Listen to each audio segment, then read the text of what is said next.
a chance to look at our situation. These are these water supply lines coming out of this wall.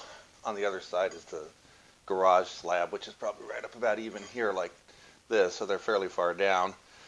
And as you can see, this is what they look like when they go into the garage under the slab down in the crawl space of the house. That's what they look like when they come out. So obviously there's something going on somewhere in between those two, and I have no idea where. Anyway, the other thing is down here, you got these T's. These are the pipes that go out to the taps on the back of the house, hot and cold. Better part of valor to me says, I'm not touching those things. Those things have been under this slab for going on 60 years, and I'm going to leave them right where they are. What I'm going to do is I'm just going to come up here as far as I can and divide these things up high, leaving me as much straight pipe as I can so I have options later if I need it.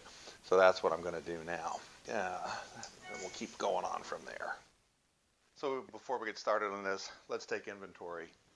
10, 10. I checked my entire body for burns. I'm at a 0% total body surface area burn rate, and I'm planning on staying that way. So here's the thing. I'm an idiot. I don't know anything except for one thing. I know I'm an idiot. So when I do things like this, I don't want anybody to do what I do ever, because I'm almost certainly doing it wrong. So please, remember, do not do what I do ever. So I'm going to divide these pipes. Water's off. I opened the taps to the outside so that the water would drain out. I'm going to give these things a little polish. Remember, I want to keep as much pipe as I can. And I got a little lump of solder back there, so I'm going to come down a little bit off that lump. I'm going to take this here pipe thinger that I bought and cut that pipe. I've seen this done before on YouTube. So I'll just go around. If there's a sudden spray of water, I'm going to run and scream like a little girl.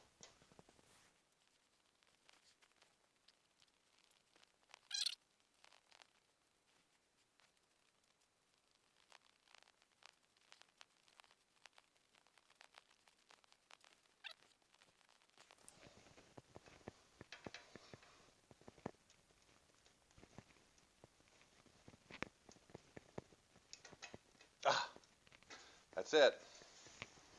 Let's do the other one.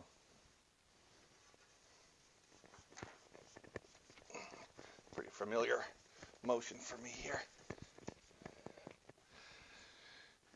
Turns out my weenie hands are not fairly capable of spinning this cutter and turning that knob. I'm known to be something of a whip. Plus I got a bad hand.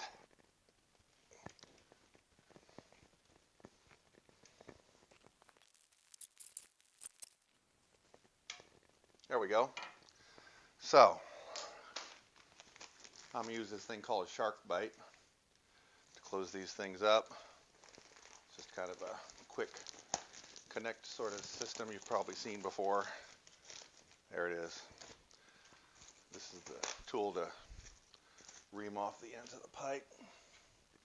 I'd like to point out that the state of California knows that these devices contain substances that cause cancer reproductive effects. So I guess that means if you live in California, you're going to die.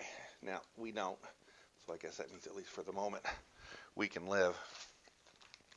It's supposed to be pretty simple. You're supposed to just shove them on there and call it a day. It's got a little thing in there, which is for PEX tubing, but they say you don't have to take it out. They say you just push it on. Okay, until it stops. You can even twist it.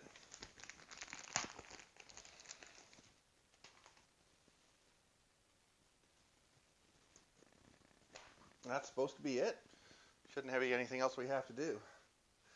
Guess we'll turn the water on and see what happens. Well, look, Ma, looks like it worked. It's not dripping actively. There's a little water down there in the sand, but not too much. So it's time to get this stuff out of here. So just FYI, my sand amelioration plan is using buckets from a local blue big box store. I'm going to have a lot of buckets of sand. I don't really want the sand to sit outside in a big lump because then I have to carry it back in here wet. So I'm just going to try doing it with that. So let me put this thing back on the tripod and I'm going to get this copper out of here. I'm going to cut it in as long as I can because I don't know if you can reuse copper or not, but I might as well keep nice straight lengths just in case. So no, I don't really want to tear it up, but I don't feel I need to be particularly polite to it at this point. So let's just get it out of there.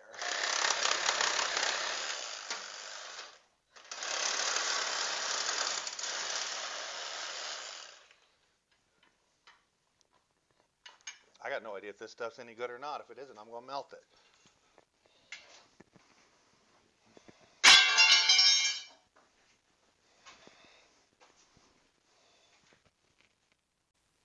No rest for the wicked. Still got cutting to do.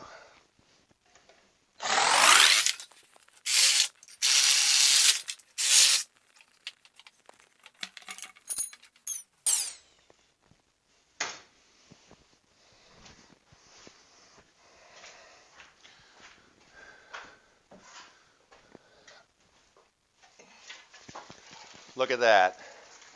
Comes right out. I'm feeling good about that particular little evolution there. See, the reason why I really want to get those out of there is I got my eye on that stack. My plumber friend said I do not want to mess with cast iron. And you know what? He's completely right. But I think I'm going to do it anyway. But I wasn't going to mess around with a lot of that copper was in front of it. So that's my next subject.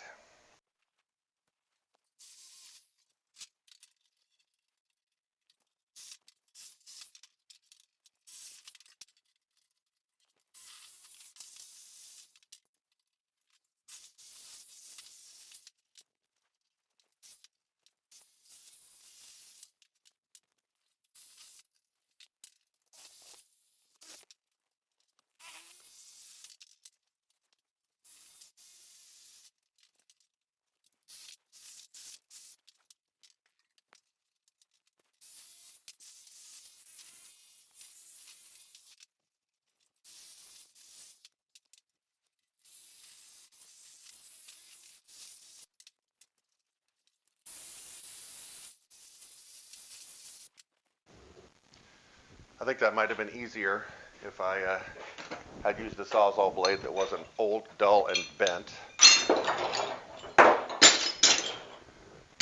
This isn't trash management. This is my future melt pile. I'm absolutely convinced that I can melt copper. I just got to figure out how to get enough heat.